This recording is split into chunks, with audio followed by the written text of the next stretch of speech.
Ma chérie, si un homme te dit qu'il t'aime et qu'il ne te donne pas de l'argent, qu'il ne te couvre pas de cadeaux sans que tu ne demandes, sache qu'il ne t'aime pas. Parce que lorsqu'un homme est amoureux d'une femme, il lui fait des cadeaux, il lui donne de l'argent et elle n'a jamais besoin de demander avant qu'il le fasse. Ce n'est pas un débat. J'espère que tu as bien écouté la vidéo du monsieur, mais également ses propos. Et à la fin, il dit ceci, ce qu'il dit n'est pas un débat. Si, ça n'est un. Mais justement, parlons-en. Depuis quand l'amour se mesure-t-il au nombre de cadeaux reçus? Dites-le-moi, depuis quand les sentiments se calculent-ils en billets de banque, en transfert d'argent ou en présent matériel? Je sais que de tels discours, les femmes adorent, il faut le reconnaître, surtout lorsque ça vient de la part d'un homme. Les femmes se disent que non, c'est ça en fait, ça c'est la réalité, ça c'est vraiment la preuve d'amour. Non, non, non, c'est faux, détrompez-vous. Offrir est une belle manière d'exprimer son affection, on le sait. La générosité peut être une preuve d'amour, mais réduire l'amour uniquement à l'argent ou au cadeau, c'est ignorer tout ce qui fait la profondeur d'une relation. Et sur cette chaîne, parlons sans détour.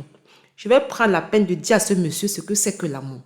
L'amour, c'est aussi la présence quand tout va mal. Vous savez, vous pouvez tomber malade. Vous êtes en relation, vous tombez malade d'une maladie grave. Votre partenaire vous lâche. Malgré ses revenus, il vous lâche.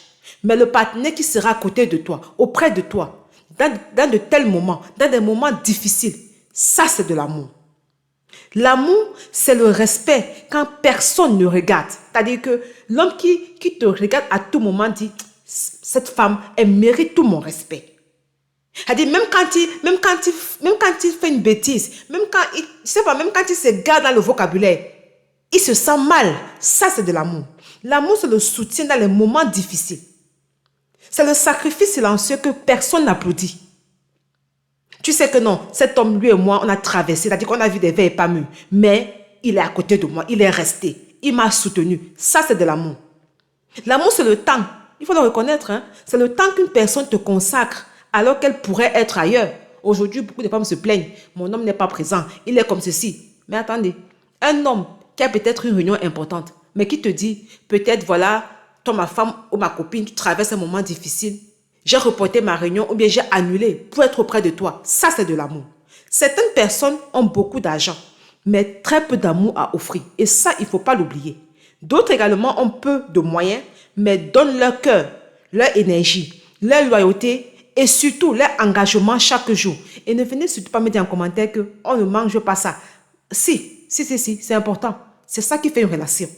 Et si l'on suit cette logique, je parle ici de la logique du monsieur, alors, on va le dire simplement, un homme pauvre, oui, mais sincèrement amoureux, n'aimerait pas. C'est-à-dire que si tu as en face de toi un homme qui n'a pas de moyens, qui ne t'offre pas de cadeaux, ça veut automatiquement dire qu'il ne t'aime pas.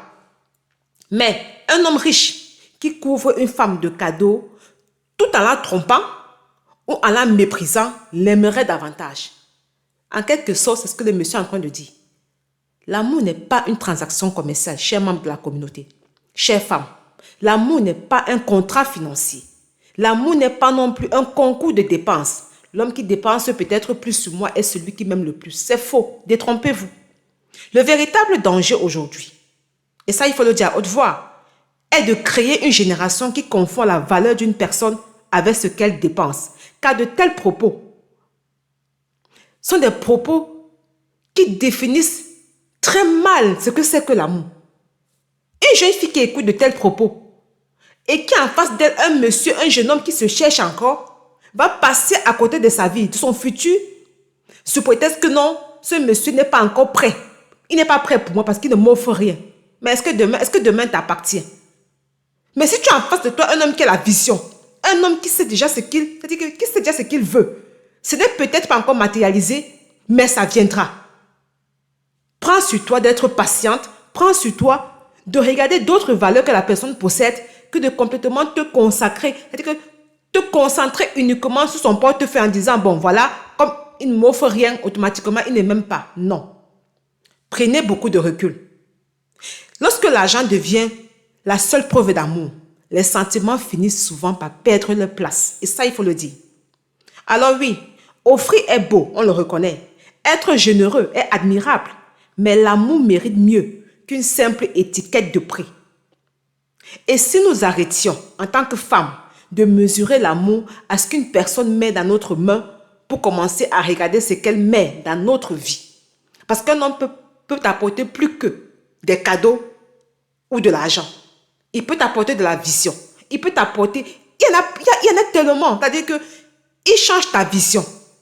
Même un caractère, il peut même te changer un caractère. Hein. Tout est possible. Si l'argent, les cadeaux étaient des signes bien concrets pour prouver son amour pour sa partenaire, c'est-à-dire que l'homme qui te donne tout, financièrement, est un homme qui t'aime. Dites-moi un peu, vous n'avez jamais suivi une histoire selon laquelle une femme bien nantie, avec un homme riche, bien assis, aisé, qui a tout chez elle, des ménagères, des chauffeurs, qui voyagent, qui a des moyens financiers, mais qui se retrouve en train de tromper son mari avec le chauffeur, parfois même le jardinier, qui n'est pas nanti. Cette histoire-là, vous n'avez jamais entendu? Qu'est-ce qui manque à cette femme? N'a-t-elle pas les cadeaux de la part de son mari? N'a-t-elle pas de l'argent? Mais c'est une femme qui a un manque d'affection, un manque d'attention. Ça, il faut y penser. Comme quoi, les cadeaux et l'argent ne sont pas des trucs qui définissent l'amour. Il y en a plus. Pensez-y. Alors dites-moi selon vous, une personne qui vous respecte, vous soutient, vous est fidèle et présente dans les moments difficiles, mais qui ne vous couvre pas de cadeaux, vous aime-t-elle moins qu'une personne qui dépense beaucoup pour vous? J'aimerais bien lire vos avis en commentaire. Mais d'ici là, abonnez-vous, likez, partagez. On se dit à la prochaine.